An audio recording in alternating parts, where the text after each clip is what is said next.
then you're picking my brain and I'm able to go further into detail on the subject. So I would say if I'm not explaining something enough, or if you don't understand the term, please interrupt me and we'll go further into detail on that. So what I'm talking about today, how do you get unpermitted work approved, and things to know before you buy a home.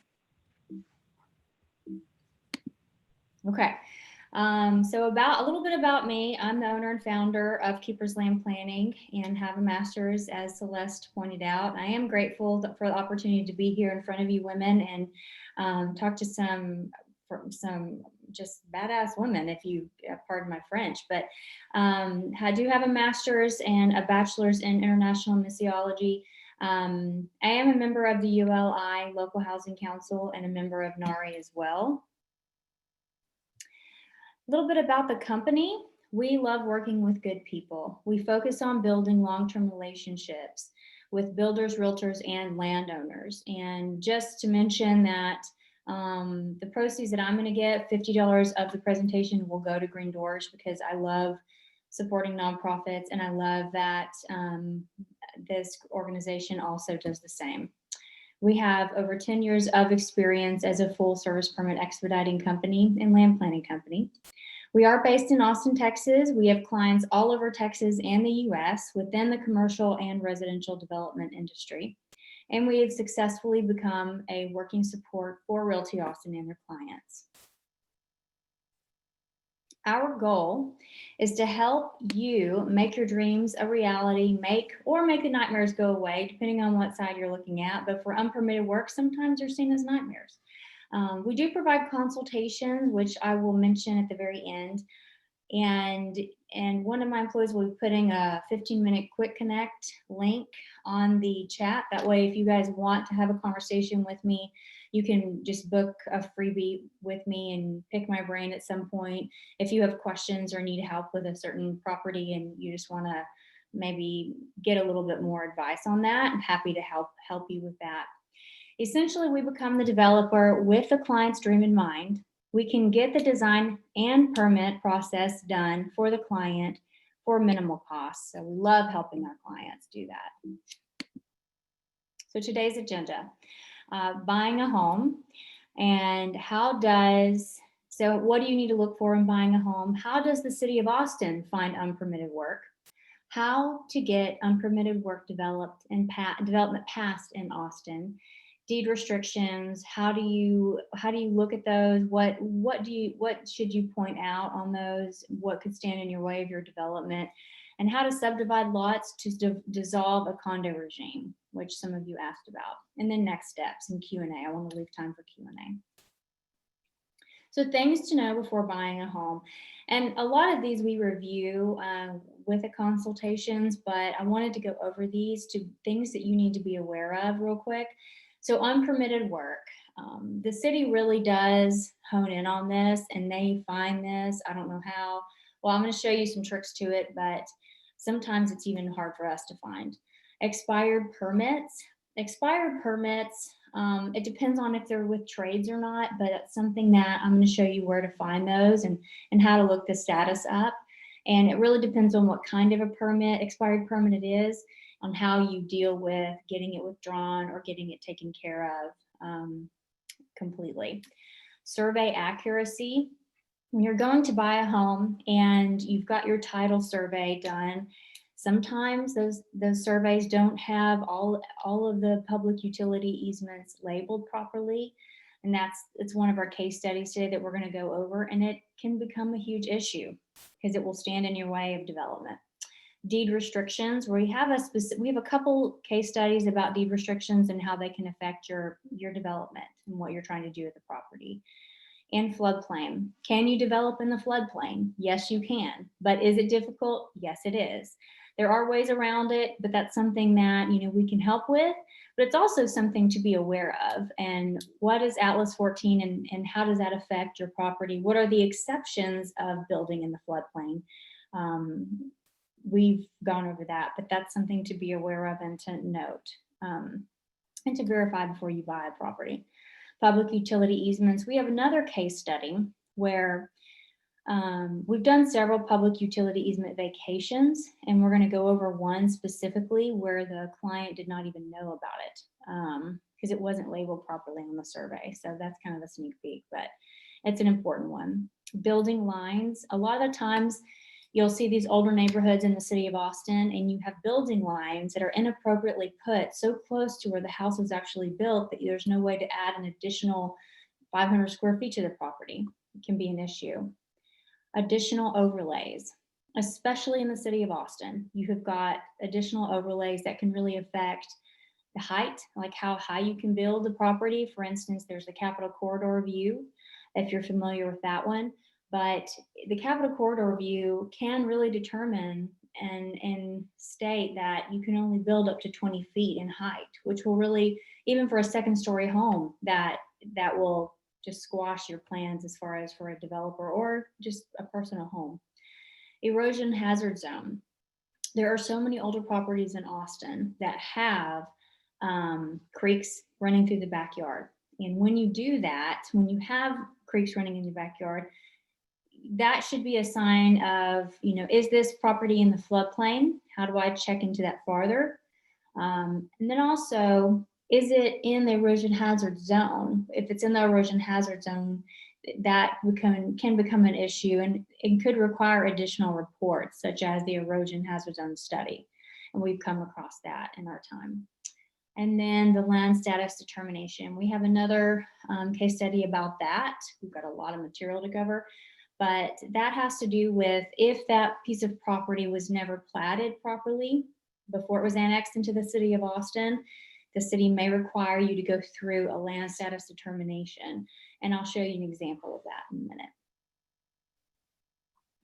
Okay, dealing with unpermitted work in the city. Have you ever lost a deal? And we talk with a lot of realtors, and so as a realtor, sometimes they call me, and I know this is what they look like because they've lost a deal. Someone's walked away from from an offer, like they've walked away because they don't want that risk.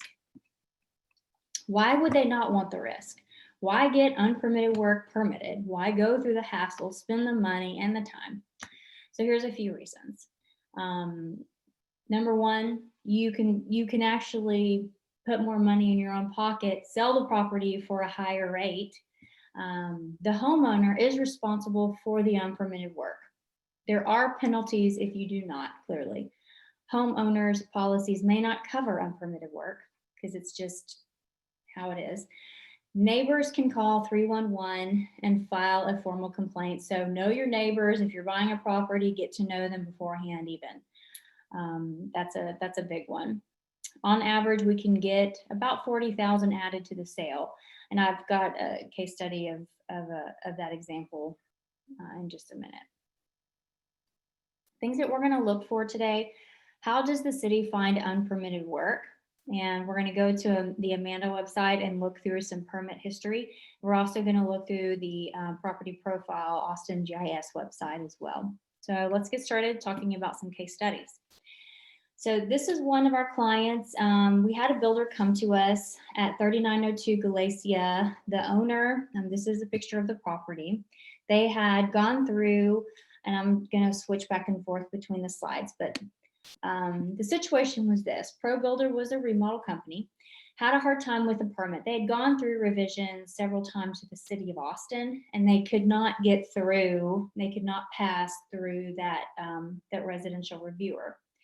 The problem was we found that there was an unpermitted patio built and enclosed, and their drawings were not sufficient for Austin reviewers, which, they're pretty strict, but we recommended that they have our designer provide the drawings, and that we completed the application thoroughly, which included the enclosed patio.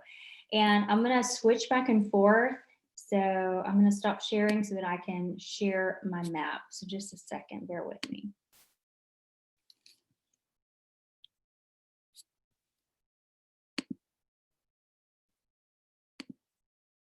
So I want you to see this.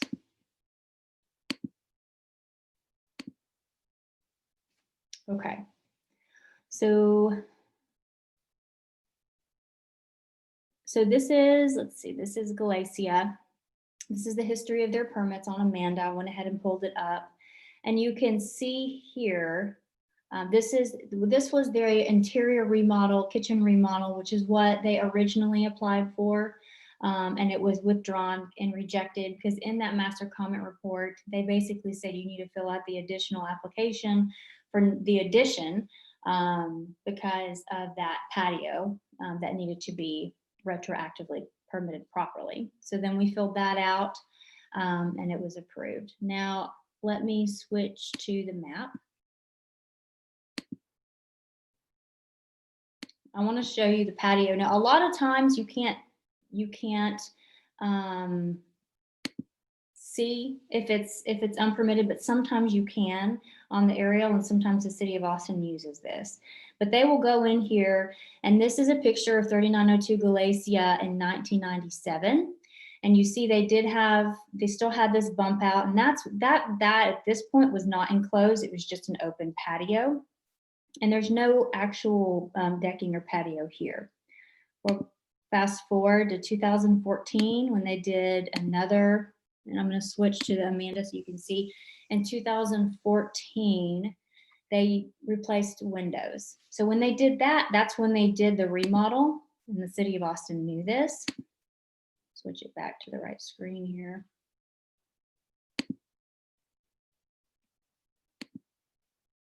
Where did my map go? I'm going to fast forward to another year. There we go. You can, I don't know if you can see, but there's decking and rocking here. It's a little patio. And then at this point is when the patio was actually enclosed. Sometimes it's hard to tell, but a lot of the times if you go into, and let's start from scratch. If you go into Amanda, which is just ABC Interactive, if you Googled ABC Interactive, you could get here. And you put in your property address that you're trying to find. And I go back pretty far. I always try to go back as far as possible. I always try 1980, depending on when the property was built. And then you can see the full history of that property that you're looking at to purchase. You can see that, you know, they were doing a gas meter here, and this is in 92, 86. They put in the irrigation. So sometime in the 80s is when this house was built. You can also see in 2014, they did put in the windows, and then they withdrew in 2020. The pro builders withdrew this application, and then we submitted the appropriate application, building permit, and we went through one round and we were able to get it approved. So it was amazing. And then you've got all your trades here as Hey, well. Ricca, Yes. there's a question. Yeah. They're asking, is all of this public record? Like, Yes. can anybody go in there and look at it? Yes. So if you Google ABC Interactive, you should be able to pull this right up. And then once you do, I can log in and see these, but I'm just on the public search. And you see here, if you can see my cursor highlighting this, it says public search right here. You click on that, go in and search your property. And the best rule of thumb for searching this website is you want to be very general, just like in TCAT or something. If you're looking for a specific property and you're having a hard time, be very general. I always just put in just the number and just the street name. I don't fill it all out, because when you're doing that, you're really limiting what it's going to give you. And then I just keep that date very open-ended so that I can see everything that's ever happened to that property. Good question. Okay, I'm going to switch screens again, guys.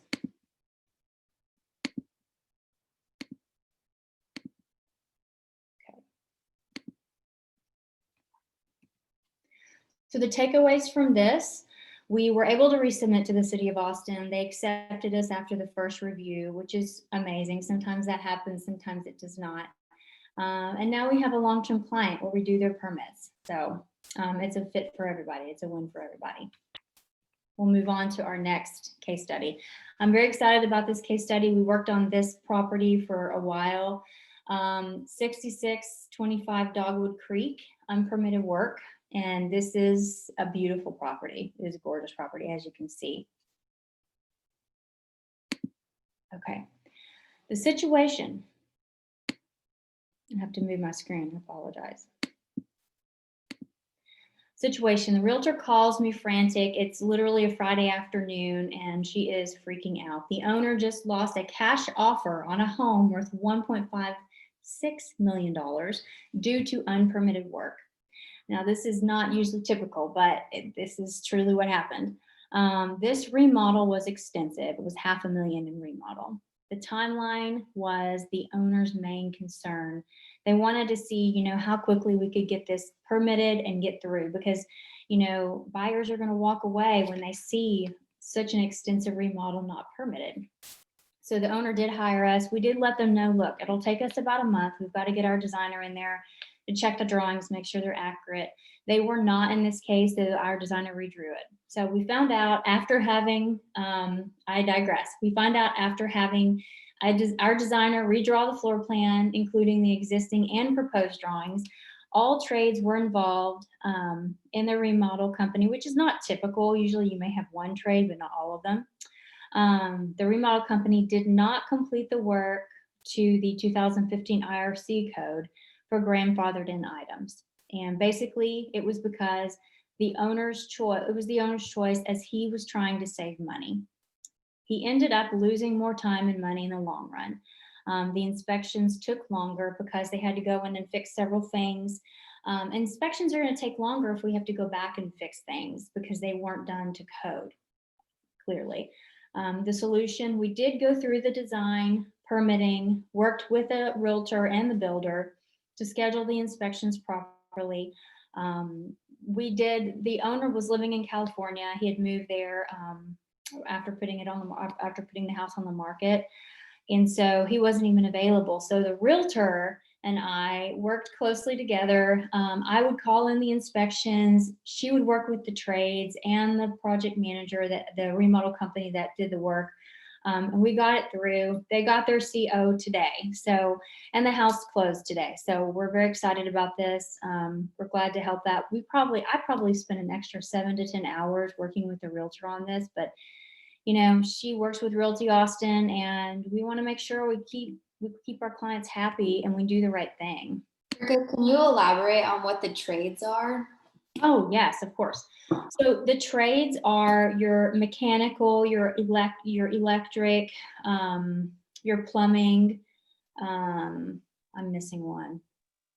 Well, let me elaborate on that. Your trades are basically anybody who is contracted under a general contractor. So that would be your drywaller, your painter, that would be your cabinetry, that would be the plumber, mechanical, and also your electrician, so forth, on and on and on. So anybody that comes into a house and works underneath a general contractor, that is a trade. Yes. And your specialized trades, I'm going to show you these permits as well, if I can find them just a second. Here we go. So you've got PP at the top here that stands for plumbing, and you've got MP, which stands for mechanical, and you've got EP, which stands for electric. Those are all pulled by those trades, because you've got your master electrician, your master plumber, all of that. Those we do not pull. And we actually don't really do inspections, but we were helping the realtor out in this case, of course. But this is what it looks like. And you see here, I want to show you, this is the initial application, and you see this is the building permit. You see it's final here. That's what you want to see when you're reviewing a property and you're considering purchasing a property. You want to see that it's finalized, and the PR would be approved. And this is status, and you want to see all of these trades, like the PP, that would be your plumbing. You want to see that finalized. That means all of these trades and all of these inspections were approved and closed out. So if I click on this, it may take a second. The website has been running really slow today.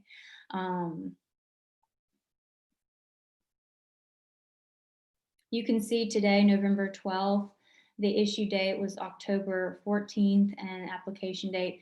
But you can see down here under this final inspection, under final building inspection, because that would be your absolute last inspection for the property at all before you get your CO, was passed today. So that's what you look for when you're reviewing these properties. Switch to my other screen now. Okay, so takeaways for this, for Dogwood.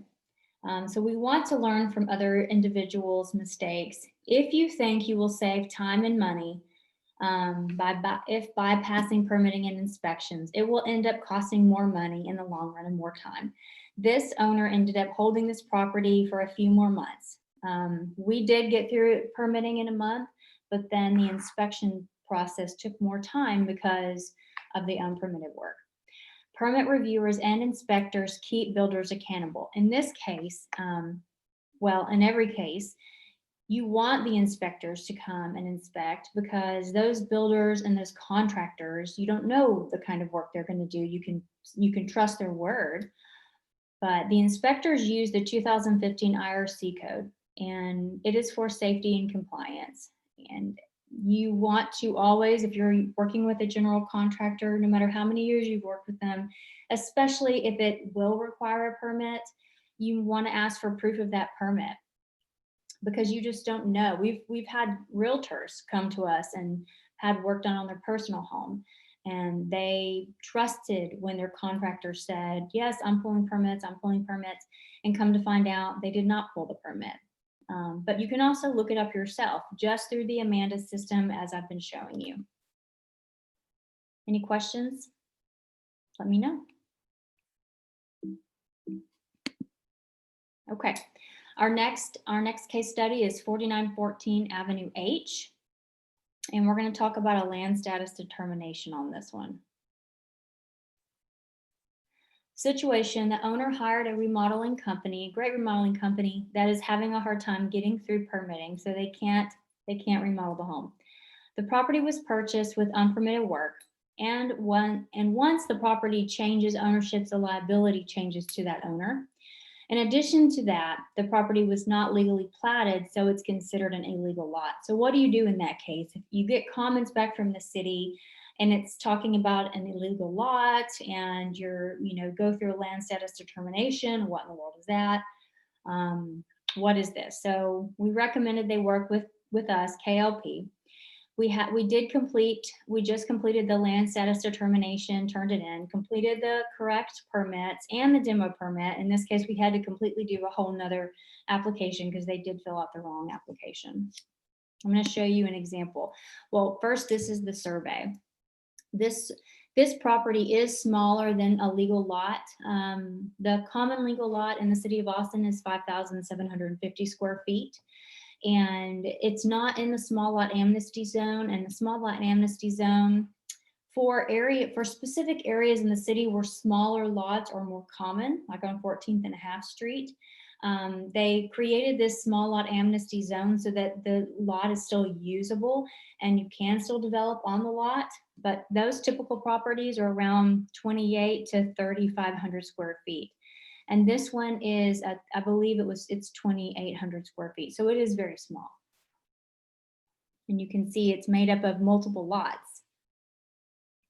So what we had to do, this is an example of the cover letter that I fill out and went with the land status determination application and the record of all the deeds. And I wanted to show this to you and show you how complicated it is, because when you have to prove, whoa, I'm sorry, my desk just moved. When you have to prove a land status determination, they want you to see if the land has been in the same configuration prior to a certain date. And this date, through county real property records and through Travis County, before 1946. So it's March 15th, 1946. And there's several rules, and they do change. Depending on the property, the location, and when the house was built, when it was annexed, there's multiple things. So in this case, you see all these dates and you see them kind of lined out, these are the records of all the deeds. And this property had 13 different owners in the last 100 years.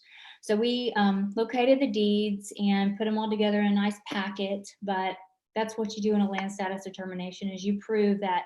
So you literally go through each deed record, through microfilm, through Travis County, and you read, and the lot and the legal description has to match, and it has to be, in this case, lot 15, 16, 17, for each deed, going back, in this case, to 1917.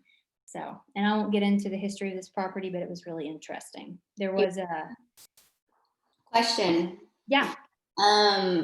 Are these things, I'm assuming the issues that we're talking about, something that a good realtor or inspector will be able to find out before you buy a property? Yes. So you can by doing a consultation with us, or by, it's really hard to find all this out on your own. It's something that we have a checklist for when we review a property.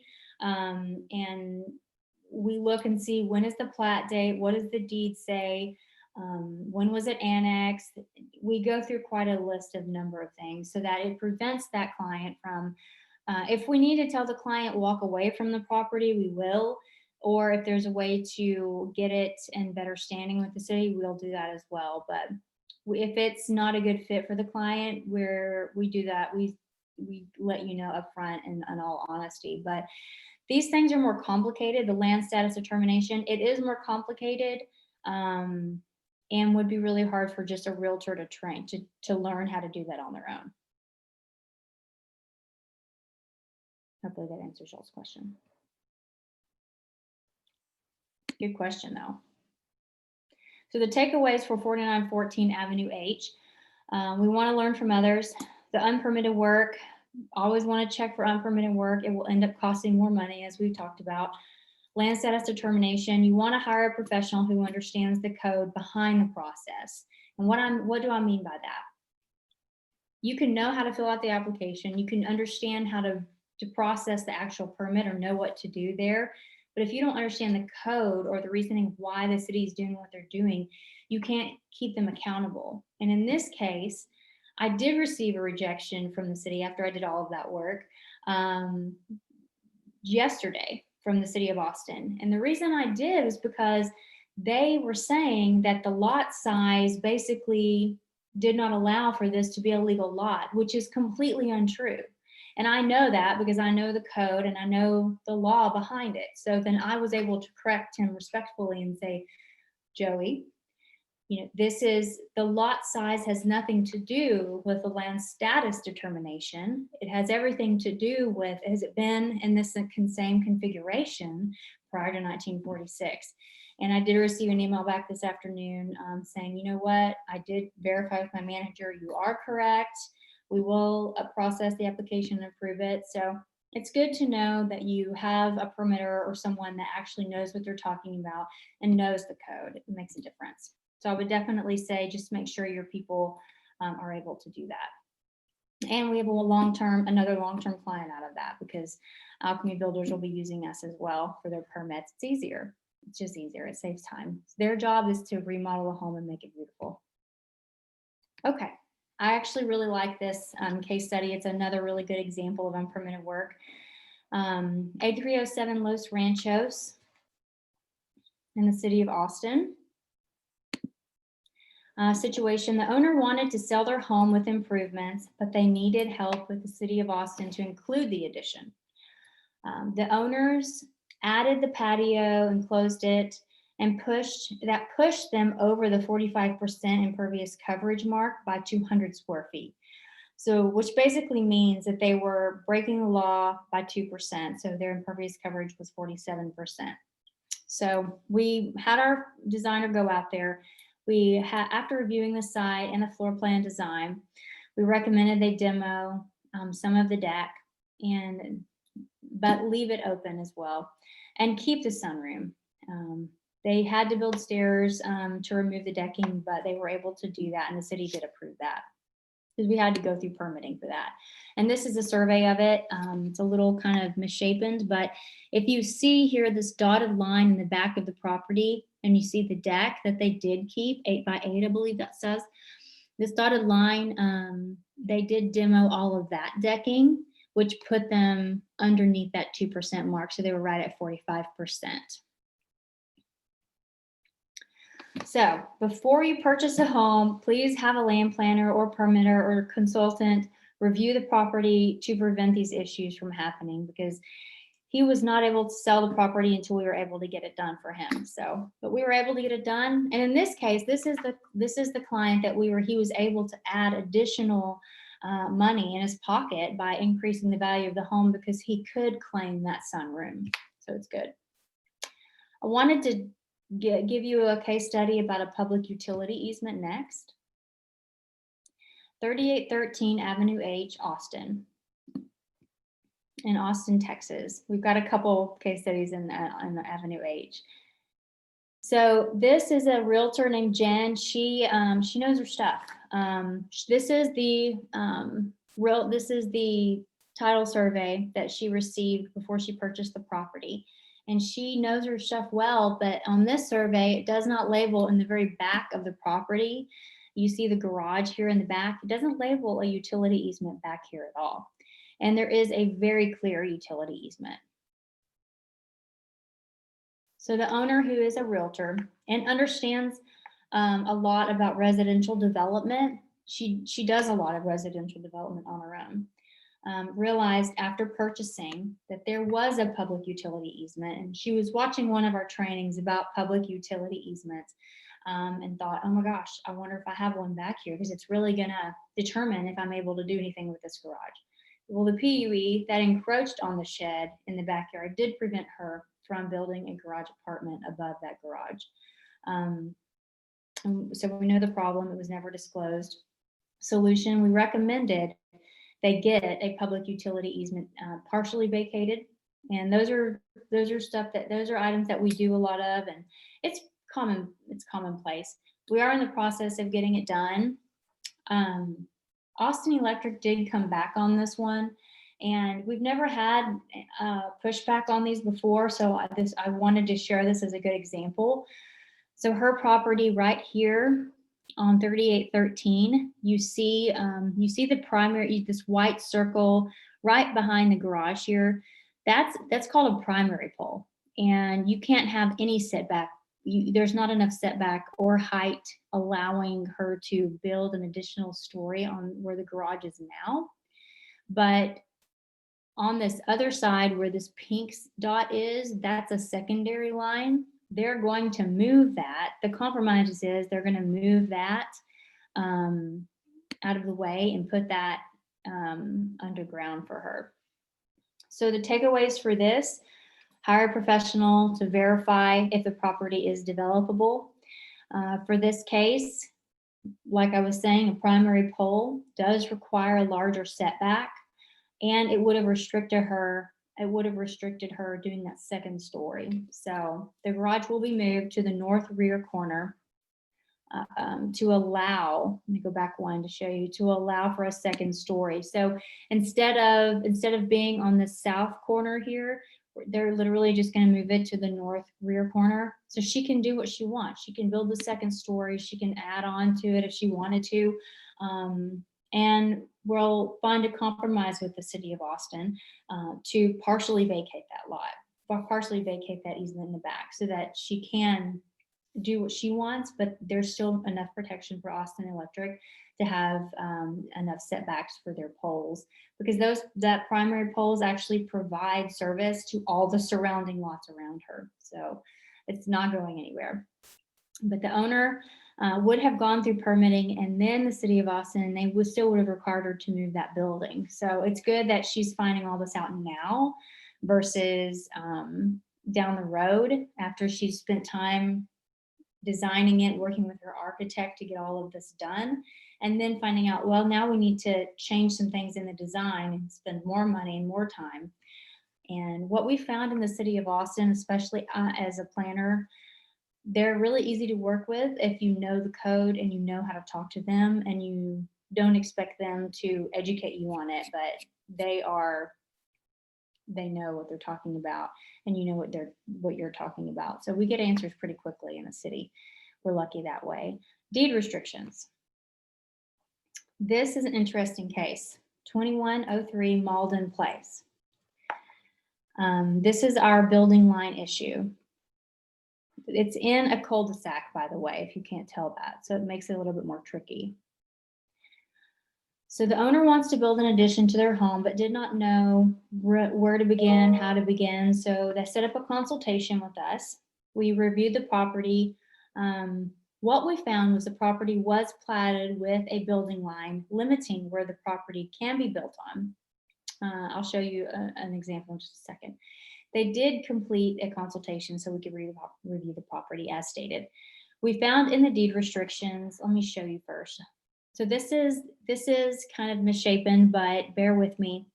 This is their house. It's a 1-story. It's right under 1,000 square feet, not a lot of living area space. This neon green line back here, right behind their house, that's touching the back corner of their house right here on the left-hand side, that is their building line.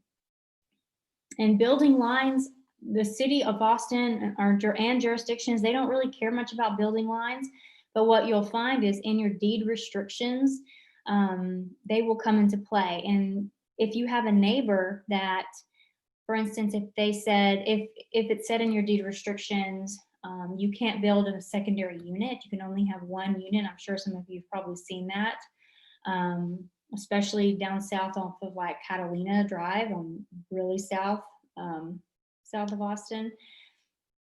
You have to follow those deed restrictions, or one of your neighbors or someone can sue you because of those deed restrictions. So that's where that comes into play.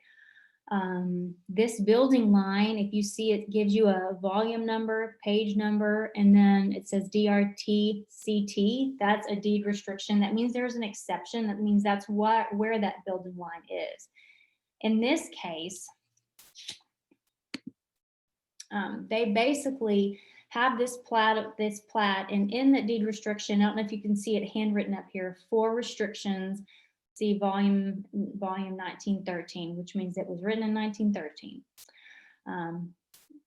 In order for them to be able to add on to their house, they would have to get majority of landowners in this section 1, which is 17 lots. So about 8 signatures stating in a memo that they can record in Travis County that they could add on to their property. If they were to add on to their property without getting this, they're at risk of getting sued at one point in time.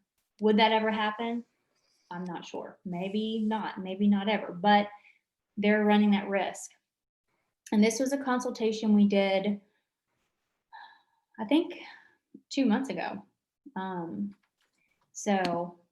But in this case, let's see. In this case, we found this and we gave them that recommendation of, go to your neighbors and get their permission. And because a lot of the neighbors are renters, they're still working on it. I'm not quite sure if they're going to ever move forward on it, but this was a very expensive lot, over $500,000, and now they're stuck with a 960 square foot house that they could only build out a little bit on one side, but their backyard is huge. Okay, so subdivide to dissolve a condominium regime. So we've got an example of an Austin property. The owner of multiple duplexes was selling the property that they wanted to dissolve the HOA and condo regime. Excuse me. It is currently set up as a condo regime. We did have a realtor reach out to us and say, can we do this? There are common spaces and the owner spaces. They are paying additional fees for the HOA that was not needed. The realtor did reach out to us to ask if they could subdivide the land and dissolve the condo regime after multiple, and I did speak with Austin, the city of Austin, several times about this. This is the plat, and each lot has a duplex on it, and you see a line in between. If the property, and I've got the code copied in here, there are specific requirements in the city of Austin to subdivide and to, especially with duplexes. So you see that in multiple of 2 lots per site, each lot must be served with public and sewage. In this case, all of those requirements are being met. A lot must comply with the following requirements. A minimum lot area of 3,000 square feet if it's a duplex, which would basically mean you could literally subdivide and have each lot, have each unit of that duplex be its own lot. And then you go through the process of dissolving that condo regime properly with an attorney. But yes, we can do that. You can do that through the city of Austin. Any questions about that? It is expensive and it does take time. I will say that. So you'd be aware of that. So that's the presentation. I do want to say next steps and freebies for you guys. If you want to have 15 minutes with me and kind of pick my brain, I'm happy to provide that to you. I know Danielle put a link in the chat for you to just click on and schedule some time with me. But that's my contact information. If you ever have questions or you run into something that you're not sure what to do with, or you just really want my perspective on it, I'm happy to help you guys out in any way possible. And exclusive for Open House Awesome, because I'm so grateful to be here today and visit with all of you. We are providing a promotional code for consultations. Our consultations for residential, and we also do commercial, but they would give you a full review of the property, and they're normally $250 flat rate, but with that promotional code there at the bottom, Open House, it would be a flat $200. So that'll give you a good maybe introductory of getting to know us or working with us. And we do have a newsletter coming out soon that will give you good tips and tricks for realtors and for builders. So if you want to give us your contact information, we'd love to have it and we can put you on that. That's probably not going to come out but quarterly because we don't have a lot of time, but want to provide that to you and be a resource for you. And with that, any questions that I can answer, I'm happy to do that.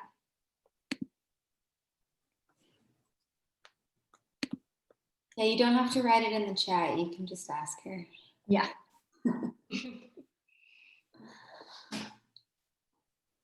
What if you're buying a new build? Is this something that you would still need to look into on the property, or do you just trust the builder?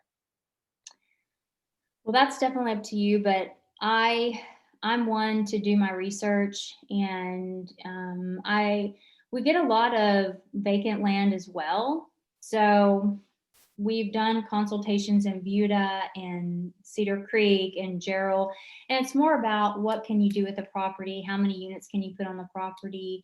I mean, but if you trust your builder, you can definitely trust your builder. But I would say if you're doing something special, you'd want, or if you think that maybe there's a more cost-effective way of doing something, you might have another opinion put in there. Thank you. Does anyone in here, have y'all worked with unpermitted work? Have any of y'all had an experience purchasing a property with unpermitted work, or?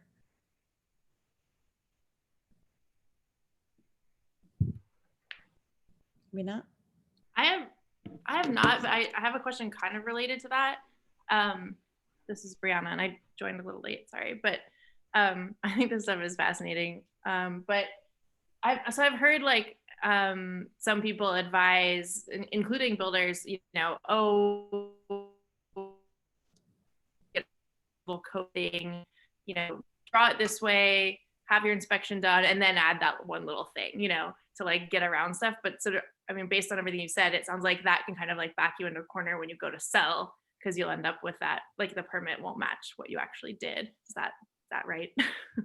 Yeah, and it really depends on how extensive the change is. If it's something minor, it may not even be that big of a deal. Mm-hmm. But if it is something that could trigger, and I'm trying to think of an example of that. Like if you're adding square footage, that's something that would really trigger a major concern where you're adding square footage to a property, or you're doing an extensive remodel, or trades are getting involved like electric or mechanical or plumbing, then that's when you really want to get a permit. And there's a list. If you Google in the city of Austin, you can just Google what can you do without a permit, and it'll give you a specific list. And I can actually, I have a great PDF from the city of Austin that I can send to you.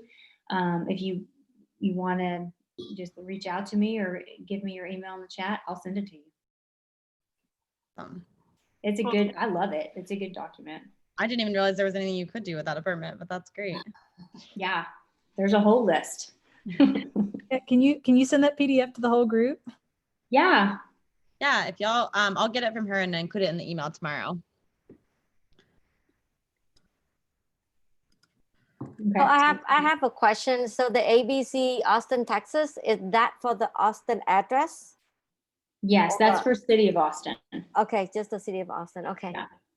No wonder I put my address in there and then no file. I said, what happened to my house? I said, oh, something wrong with my house. It not even exist. All right, thank you. Sure. So what size project would you say you could do on your own as far as getting permits? I know you're are good if you know the codes. Is it possible to like get the permits yourself if you're inexperienced, or would you say like it's better to use your general contractor or consult somebody like your company? I mean, there's some people that I find are really intelligent, really good at figuring things out. But then you run the risk of, there's a couple things that you run the risk of. If the designer or architect isn't really experienced in the city of Austin, then you're going to get major pushback from the city of Austin. Like, we've trained our designer over the years to know everything. He's got a tick list that's probably 5 pages long. Everything that we've ever gotten a comment about, he has now added in to all of his drawings. So that's one thing, is you want to make sure that your architect or designer has many years of experience working in the city of Austin. Number 2 is, do they pull their own permits? Because I can tell you, a lot of general contractors, they're going to sub that out anyway. And if they're not subbing it out, they want to. They just haven't found me yet. Just saying. But it's good to find the right fit. It's good to find the right permitter. But you can definitely do it on your own. Just know that it's going to take a longer time frame, and you could definitely have probably a 2-month waiting period. And after 2 submittals, that 3rd submittal, you'll have to pay another fee for the city. Yeah. So whenever you go to the city, you bring all of your designs for your project, and as far as subcontractors, plumbing and things like that, is that something that they review as you're doing the project, or do they want to pre-approve it?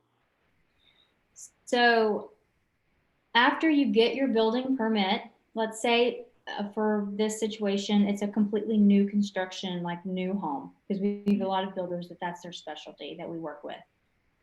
So we got the permit for the client. We put the general contractor there as the general contractor, so it gets switched into his name. Once it gets switched into his name, he has his own PIN number. He logs in and he schedules the inspections. And and for something like that, you've got your 4 different trades: your electrical, mechanical, plumbing, and HVAC, I believe. I always miss one. But That's it. okay. But those trades will pull their own permits and pay for those directly, because they have to be licensed and they have to be registered as master electricians, master plumbers with the city of Austin, and pay for them that way. So your GC will schedule all the inspections pertaining to the building and framing and rough out and all of that. But when the trades come in, meaning the electrician and everything, they will go in specifically at the appropriate time and schedule those inspections throughout the process. So that is the city of Austin, but how about the Round Rock City or Williamson County? Do they have any types similar with, like how to find out what's going on, like ABC, Austin, Texas? Well, so a lot of the counties use My Permit. It's My Government Online, which I don't really like that system, but we use it a lot. Travis County uses that as well. And you can get on there and look at the history of permits that way. And Williamson County, they actually, it's all through email. It blows my mind, but they're not as large as Travis County. They don't have as much volume, so they're able to do it that way. Okay. Every city is different. I mean, I could list every single one of them. Hutto uses My Government Online. Cedar Park does not. Every city does it a different way and has a different platform, but they don't have the Amanda system like the city of Austin does, which is actually pretty useful. I know. Yeah. All right. These are great questions. Thank you. Anyone else have anything to add? Simple question. What do you mean by mechanical contractor? Like, what does that encompass? It's like all of your it's all of your HVAC, all of your ductwork and all of that. All the way the air is flowing to your house. Yeah. Yeah. Is the permitting process different if you're not working with a general contractor? Like if you're serving as your own general contractor and hiring out your different trades?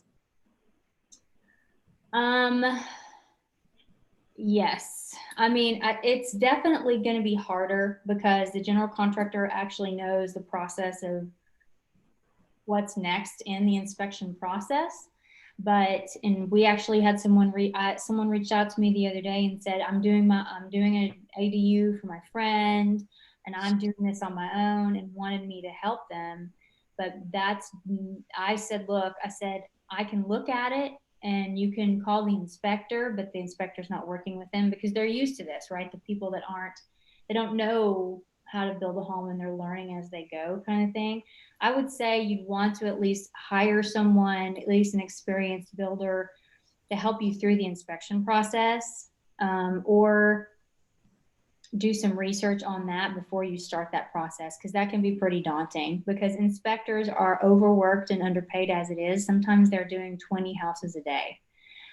So if you're calling and asking them questions, that's not getting on their good side. I mean, you've got to, I know because of Dogwood, I would call them, and they also go on vacation a lot. The guy went on vacation.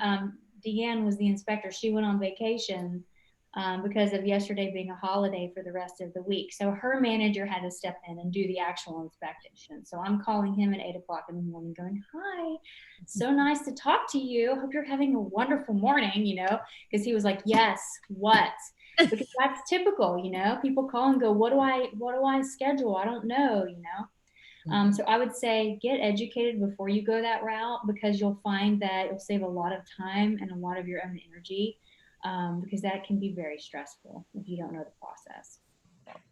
Okay, cool. I have a question about, you had a case study earlier about, and I might say this wrong, but like the percentage of permeable ground or whatever. If we have a deck that was already part of our property, and we wanted to either like put a cover over that deck or maybe even like put some poles up and like screen in part of it, does that like add to since the deck is already there, is that considered already impermeable ground cover? Or I think you know what I'm trying to ask. I'll stop. You're good. So impervious coverage, and if it's a deck only and it's like piers underneath, that's 50% impervious coverage. So you'd be good adding something on top of it. Okay, thank you. Yeah, if it's concrete, that's going to be different, clearly, because that'd be 100%. But decking is great because it's beautiful and it's 50% literally. So it helps. So by putting like essentially like a cover over the top or screening in part of it, that's still okay, and that won't like hurt us in the future. No, you'd be good there. Thank you. Sure. I have another similar question about a deck. So I have a side patio that's fully covered by a roof. And if I wanted to enclose that, that would add to my square footage, correct? Yes. Okay. Yeah. So it has to be like fully enclosed spaces to be calculated in your square footage. So there's two types of impervious coverage. There's your building coverage, and then there's your total impervious coverage. And your building coverage would be anything like connected to your house. And that for most properties, so let's say single family 3, because that's the most common zone that we see, that's 40% impervious coverage. And then everything else would be your total impervious coverage. So your driveway, your pad that your air conditioner unit sits on, anything, any decking in the back, a pool, that would be all your total impervious coverage. So that they give you the extra 5%. Does that answer your question? Yeah. Kind of. Okay.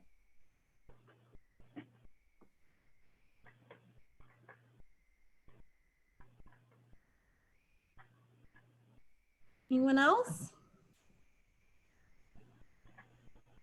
No? Okay. All right. Well, thank you so much to you and your team for presenting. And like I said, I will send out all this, the recording and all of these notes and links in the recap email tomorrow. But yeah, I hope everyone got some good information and loved hearing all those questions. I definitely learned a lot. So thank you again. And we will talk to y'all soon. Yeah, thank you for the opportunity. I very much appreciate it. Definitely. Thank you so much. Y'all have a good night. Thank you so much. Thank you. Thank you.